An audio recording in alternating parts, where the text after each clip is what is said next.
ಕತ್ತಲೆಯಿಂದ ಬಂತ ನಮ್ಮ ಕೈಯ ಹಿಡಿಯುತ್ತ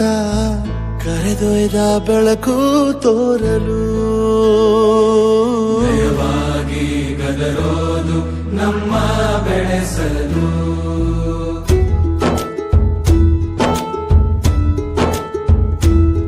ಭಾಷೆ ಅಮೃತ ಕುಡಿಸೋ ತಾಯಾಗಿ ಭಾಷೆ ಅಮೃತ ಕುಡಿಸೋ ತಾಯಾಗಿ ಭವಿಷ್ಯ ಬರೆವಂತ ತಂದೇನೋ ಆಗಿ ಬರೆವಂತ ತಂದೇನೂ ಆಗಿ ಚಂದದ ಜೀವನನ ನೀಡಿರೋ ಗುರುಗಳು ನಮ್ಮ ಗುರುಗಳು